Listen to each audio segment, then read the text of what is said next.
سعودی عرب کی military industry کا حال، طالبان اور خلیجی ممالک کے درمیان ایک غیر معمولی اجلاس، اسرائیلی وزیر اعظم کا بحرین کا دورہ اور امارات میں ایک بڑے تجارتی گروپ کی انکوائری کے لیے عدالتی کمیٹی کی تشکیل، یہ ہے آج کا موضوع۔ آج منگل کا دن اور فروری کی 15 تاریخ ہے۔ عرب دیس کی خبریں سننے والوں کو فیض الحق کا سلام۔ امارات میں ایک رئیس بلینئر ماجد الفتیم کی جائیداد اور دولت کی انکوائری کے لیے ایک عدالتی کمیٹی تشکیل دی گئی ہے۔ قیاس ہے کہ ان کی دولت کی وراثت کے مسئلے پر تنازع پیدا ہو سکتا ہے۔ ماجد الفتیم ایک بینک میں کلرک تھے اور دیکھتے ہی دیکھتے $16 بلین کے بزنس امپائر کے مالک بن گئے تھے۔ ان کا دسمبر میں انتقال ہو گیا ہے۔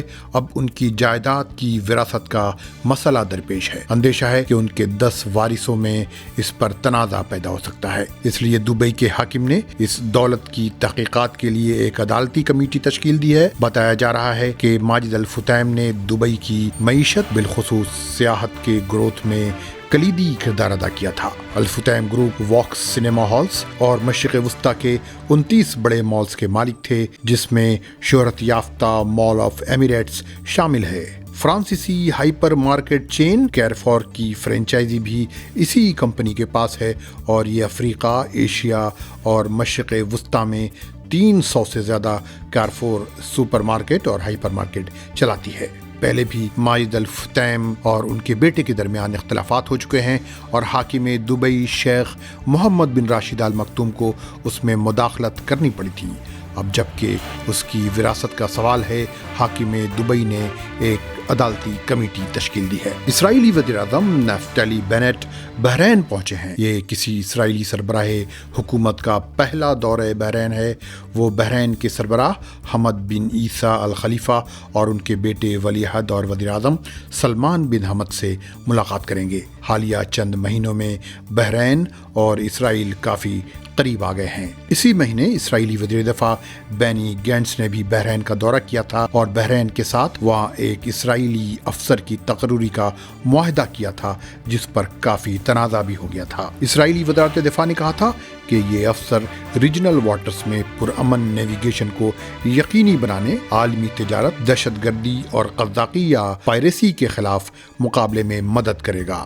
سعودی عرب فوجی ساز و سامان پر خرچ کرنے والا دنیا کا تیسرا سب سے بڑا ملک ہے۔ یہاں فوجی ساز و سامان اندرون ملک بنانے پر خصوصی توجہ دی جا رہی ہے۔ اس مقصد سے 2017 میں سعودی عربیہ ملٹری انڈسٹریز یا سامی کے نام سے ایک کمپنی کی داغ بیل ڈالی گئی تھی۔ کوشش اس بات کی ہے کہ سعودی عرب 2030 تک تمام فوجی ساز و سامان کا 50% حصہ اندرون ملکی بنانے لگے۔ لہذا یہ کمپنی، جس کی عمر 5 سال ہوئی ہے، ایئر گراؤنڈ ڈیفنس سسٹمز، اسلحہ اور میزائل اور ان میں استعمال ہونے والی جدید ترین ٹیکنالوجی پر بھرپور توجہ دے رہی ہے۔ سعودی عرب میں ملٹری انڈسٹریز کے لیے 5 نئے علاقے مختص کیے گئے ہیں، جہاں 5 بڑی سعودی ڈیفنس انڈسٹریز کام کر رہی ہیں، جن کے نام ہیں aircraft auxiliary equipment company limited, سامی نیوینٹیا marine industries, advanced electronics company, سامی CME ڈیفنس سسٹمز، سامی L3 ہیریس ٹیکنالوجیز۔ کیا آپ جانتے ہیں کہ 2021 میں ملٹری ساز و سامان بنانے والی ان کمپنیوں کا کتنا گروتھ ہوا؟ اگر نہیں تو جان لیجیے۔ صرف اس ایک سال میں سعودی عرب میں ان کمپنیوں کی تعداد میں جنہیں ملٹری ساز و سامان بنانے کے لیے لائسنس دیا گیا 43% کا اضافہ ہوا۔ اس وقت اس میدان کی سعودی عرب میں 99 مقامی، بین الاقوامی اور جوائنٹ وینچر والی کمپنیاں کام کر رہی ہیں۔